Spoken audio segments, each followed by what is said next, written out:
this has potential Balon d'Or implications for this season for two major strikers and beyond. We've been sitting here in studio seeing how these brackets were going to shape up, see who was going to take on who.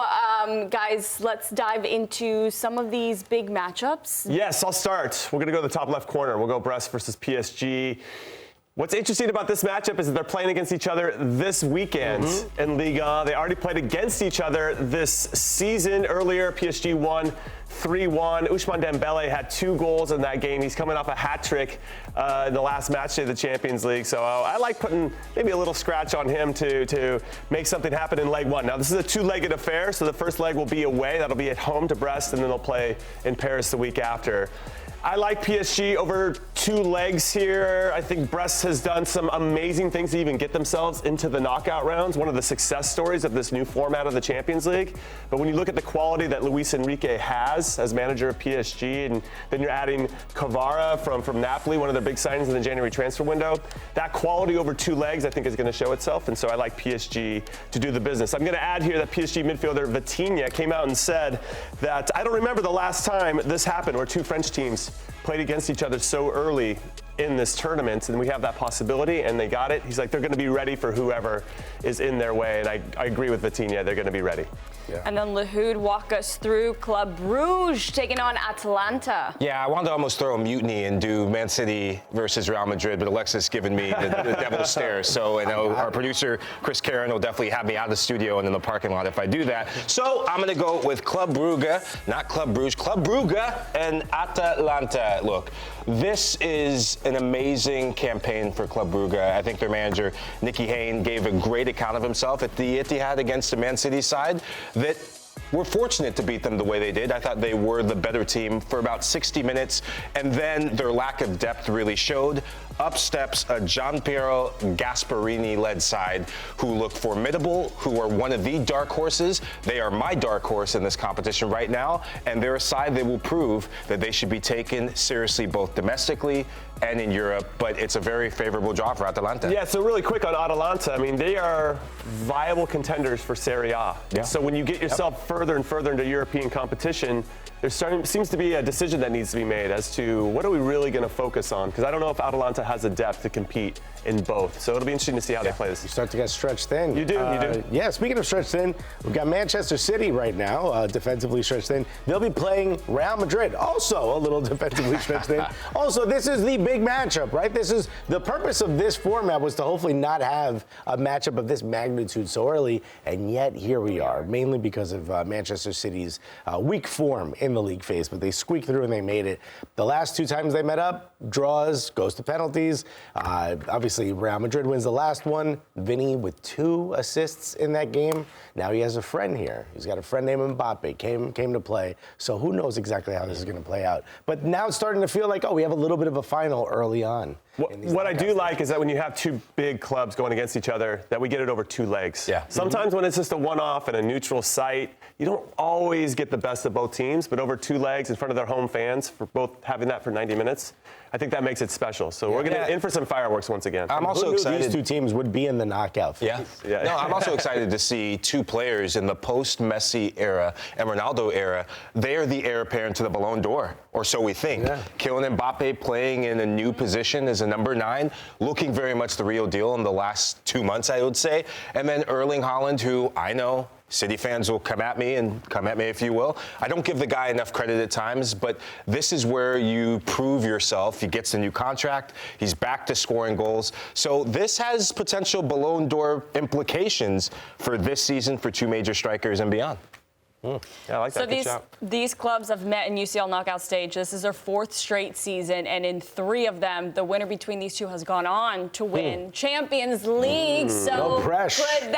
No pressure. Could that be the same way that we see it shape out? Well, let's take a look at the last 2 teams, or the last part of the bracket. Lahoud, you take it away with Juventus and PSV. Yeah, Juve fans, I had the pleasure of doing the Champions League coverage with our Serie A crew, and Mike Grella never minces his words, and he was not impressed. He has not been impressed with a lot of things happening for Thiago Motta and this Juventus side. What I am impressed with is I'm going to give a shout to Weston McKennie. Coming off captaining the team, the result didn't go his way and his side's way, but this is a side with Randall Colomwani coming back for this knockout phase. Is going to be a big boost because Dusan Vlahovic looked like a Looney Tunes character slipping in mud against Benfica. He's not the guy. Don't think he's ever been the guy. I like that line. On the PSV side, on the PSV side, what might be or what might have been the Ricardo Pepi issue? I really feel for a guy who was recently linked to West Ham, but this is a USMNT matchup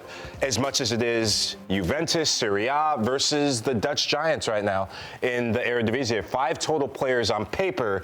But Ricardo Pepi, the injury, I think that's a massive blow for a PSV side that I think would have relied on him a lot. Well, it could be 6, actually, because Serginho Dest, who plays for the U.S. national team, is coming back from an ACL injury, back in training with PSV. I don't think they're going to rush him back. I don't think we're going to see him over 2 legs against Juventus.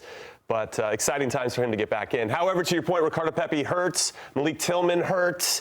Richie Ledesma kind of in and out for the Champions League for PSV. So I don't know how many Americans we're going to see, but hopefully we get to see a whole bunch of them. Let's at least get him on the team sheet. Yes. That's Help us market this thing. Another big matchup that we were gifted, Sporting CP taking on Lahoud's favorite team, Dortmund. Someone else take it. Someone else take this. No, this is a massive, massive opportunity for Borussia Dortmund. And, you know, Dortmund fans, and probably not me calling myself out as a Dortmund fan, but Dortmund fans were kind of biting their nails at how this draw could have gone or would go.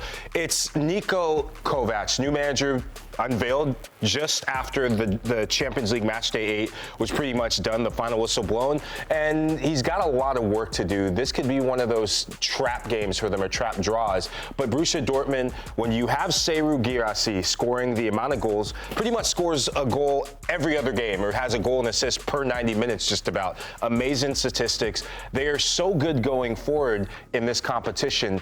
Keeping Karim Adeyemi is a massive boost for them, but in the back line, that is where their problems are going to really be exposed if you're Sporting Lisbon. But on the Sporting side, though, Victor Gyökeres, the reason why they're in this situation is because whether it's injury, whether the player is having some difficulties with upstairs, the transfer saga surrounding him has been a distraction for this side. Ruben Amorim aside, Victor Gyökeres, if they can get the best out of him again, then they have a chance in this, but I see Dortmund being too much. You think over 2 legs, Dortmund's got enough talent? Hopefully Gio Reyna, talking about the American perspective, will get some valuable minutes under Niko Kovac.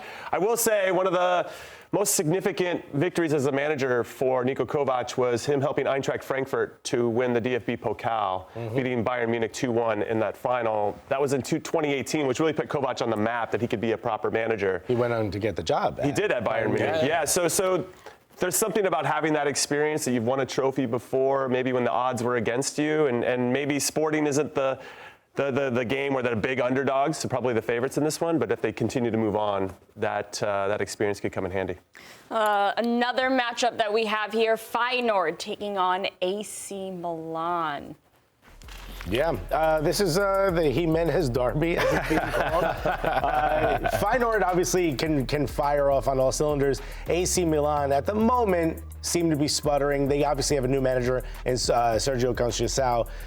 Can he get this team together? He's been very tough on this team so far. He's been asking a lot. He's been very vocal in the press. He's nearly fisticuffed one of the players after a win even, clearly trying to bring in the passion. One of the last statements that he's given as a coach is that, you know, it doesn't matter if you bring in all the world-class players in the world. It doesn't matter if you have everything set perfectly. If your passion isn't there, if your mind isn't there, and if you don't want it, there's nothing you can do. You're not going to win. And I think that's a good example for AC Milan going up against a Feyenoord that can absolutely put it to you if given the opportunity. It's not just Santi Jimenez. Obviously, Calvin Stengs, who we've had on the show before, they have a lot of weapons. This could be a tough draw for AC Milan. Yeah, the one caveat to this is I think the could depends on whether this Santi Jimenez transfer goes. He is the guy. Apparently it's close. And it's very close, and him scoring in the recent match days, the goals against Bayern Munich, a Santi Jimenez less. Feyenoord is not the same side, and I think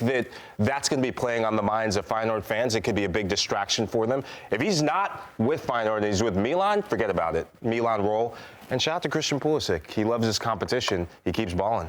He is a baller. Yeah. Jimmy, I want you to give me all your winning picks for That's this a lot of matchup. pressure. It just got I know, announced. but you had Just got 5 minutes to make your Talk pick. about gambling, baby. Let's go. Yeah, here we go. Okay, so I am going to go with PSG to beat Brest. I know, going out on a limb there, but over 2 legs, as I mentioned before, too much quality for PSG.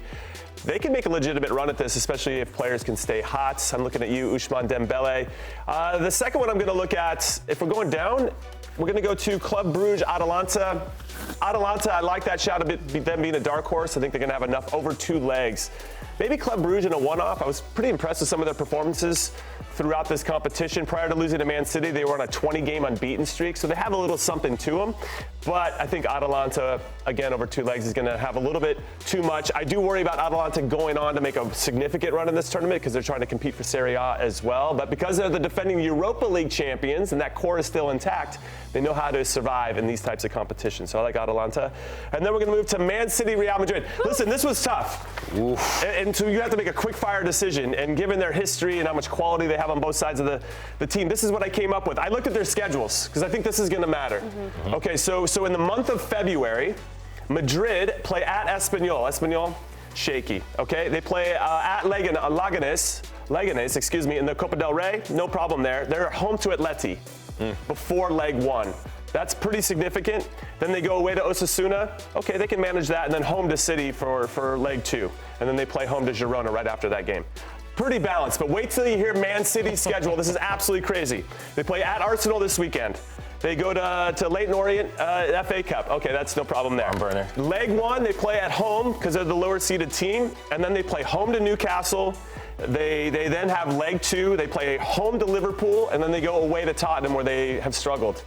That is much more difficult for me than Madrid. And when you're trying to think about how you're going to balance the team and trying to be competitive in multiple competitions, I think Madrid has the edge. And because of the schedule alone, and if everybody can stay healthy, that's all taken into consideration, I think Madrid's going to edge them over 2 legs. Yeah. You guys feeling pretty good about that? Absolutely. Yeah. Thanks for hanging out with me.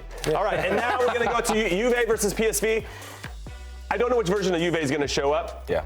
I think PSV has more of an identity that's led to some success, whereas Juve is still trying to figure it out. Koulibaly, I think, is going to help a ton. But I actually like PSV to edge them over 2 legs. I do. More Americans on that team than on Juve. That's my rationale. Secret on that weapon, one. baby. Yeah, you got it. You love it. All right, so let's go to the other side. Monaco versus Benfica. Monaco, I've been impressed with them surviving throughout this competition, but Benfica, you just can't sleep on Portuguese teams in European competition. So, and how well they played against Juve away from home in this last match day, I like Benfica over 2 legs. And then going to the next one, we got Sporting Dortmund. As I mentioned when we were talking about it, Dortmund over 2 legs going to have too much quality. I think with the coaching change mid-season for Sporting, I think that could be too much to overcome. And then we have Celtic, Bayern Munich. Celtic, thanks for coming. It's been awesome to see you make the knockout rounds in I don't know how many years, over 12. A decade. 12 but Bayern over 2 legs, I think, is going to do the business. And then finally, we have Feyenoord versus Milan. I like Milan. If Santi Jimenez as well goes to Milan, to your point, Lahoud, I don't think Feyenoord is going to have enough and be threatening over 180 minutes. But this Milan team, you never know. You know, Sergio Conceição, they're fighting each other. There's a lot of spicy Milan team and situation at the moment. But if they can bring in Jimenez and they can maybe offload Morata and others and maybe find a better balance under Conceição, I think they're going to have enough. So I like Milan to go through.